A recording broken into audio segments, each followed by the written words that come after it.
Hello students.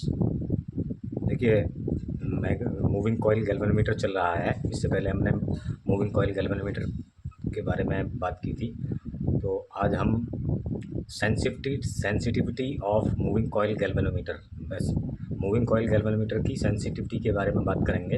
यानी कि ये गैल्वेनोमीटर जो है वो कितना सेंसिटिव है मेजर करने के लिए और करंट डिटेक्ट करने के लिए। ठीक है, तो दो तरह की कौन सी सेंसिटिविटी होती है। नंबर एक करंट सेंसिटिविटी होती है। करंट सेंसिटिविटी क्या है? Current sensitivity of galvanometer is the deflection per unit current. ठीक है, तो करंट सेंसिटिविटी क्या होती है? जो उसमें डिफ्लेक्शन होता है पॉइंटर में, वो पर यूनिट करंट के हिसाब से वो डिफाइन की जाती है। तो it is denoted by S I. तो S I is equal to that is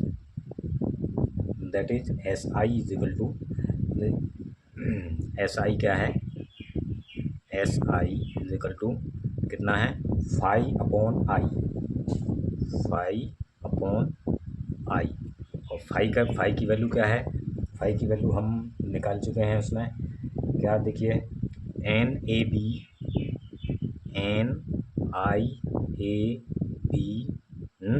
upon के। NIAB/K।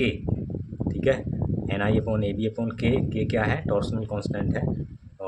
और ये आपका हो जाएगा, और आई यहाँ पहले से ही है, तो आई से आई कट जाएगी, तो यहाँ रह जाएगा NAB/K। ठीक है, स्मॉल के। तो एन क्या है? Number of turns. ए है area of the coil. B है मैग्नेटिक फील्ड। ठीक है, तो ये आ जाएगा। तो ये आ गया आपका S I is equal to क्या आ गया? NAB/K। ठीक है, ये फार्मूला आ गया आपका। इसका एस आई यूनिट क्या है? एस आई यूनिट है इसका, देखिए यहाँ से देखिए, फाई का डिफ्लेक्शन का यूनिट है रेडियन, क्योंकि एंगल है ये, और इसका है रेडियन पर एम्पियर। इस तरह से लिख सकते हैं, रेडियन पर एम्पियर। ठीक है, और वो इसको तो इसका मतलब क्या है? देखिए, फाई की वैल्यू यानी कि डिफ्लेक्शन जितना ज़्यादा होगा, डिफ्लेक्शन जितना ज़्यादा होगा, सेंसिटिविटी भी उतनी ही ज़्यादा होगी। तो इसका मतलब क्या है? देयरफॉर क्या है? फाई डिफ्लेक्शन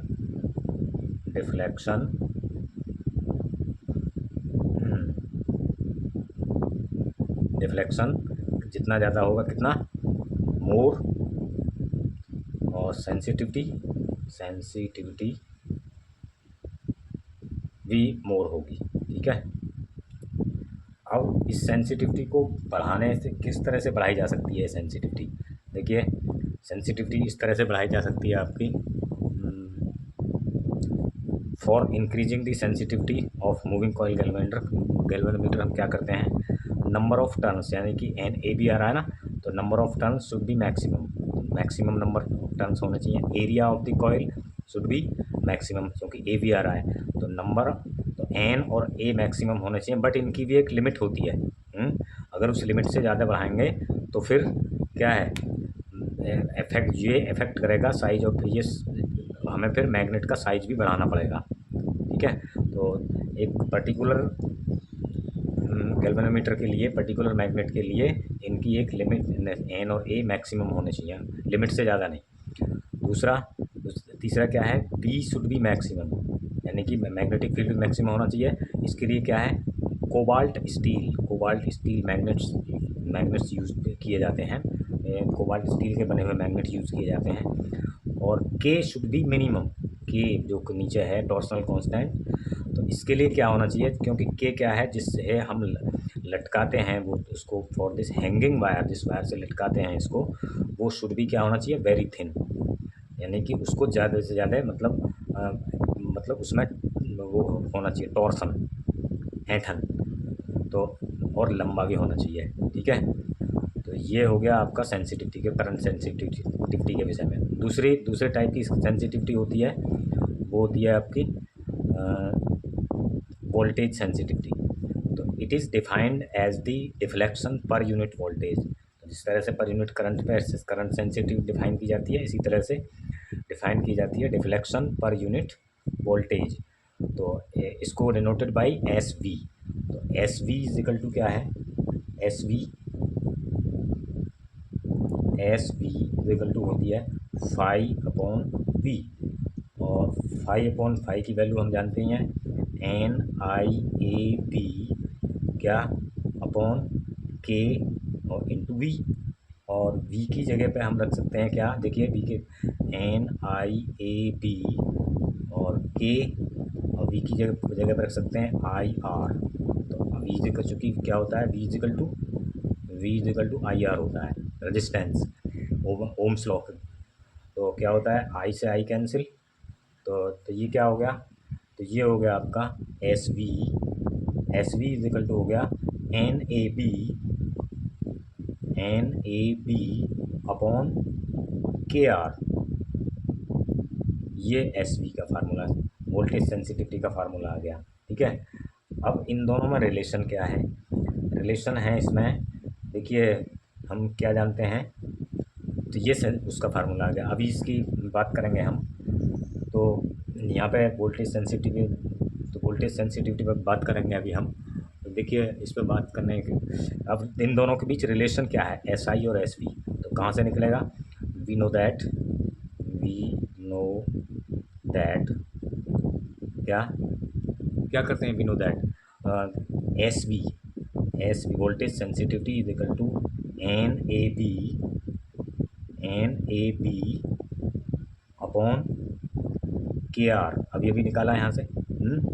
तो अब इसमें हम क्या रखेंगे, N A B upon K are. अब एन ए बी अपॉन के की जगह पे क्या रख सकते हैं हम, इसकी जगह पे रख सकते हैं हम एस आई अपॉन आर, चूँकि एस आई क्या होता है, एस आई इजिकल टू, इसकी जगह पे हमने क्या रख दिया, ये एस आई इजिकल टू होता है N A B upon R. ठीक है, तो ये आ गया S V is equal to S I upon R, ये इन दोनों में रिलेशन आ गया। यानी कि इसे हम इस तरह से लिख सकते हैं, वोल्टेज सेंसिटिविटी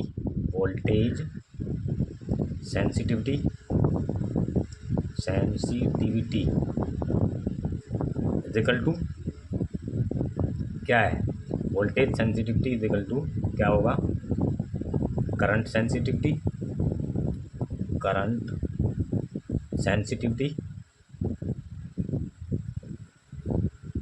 अपॉन रेजिस्टेंस यानी कि आर।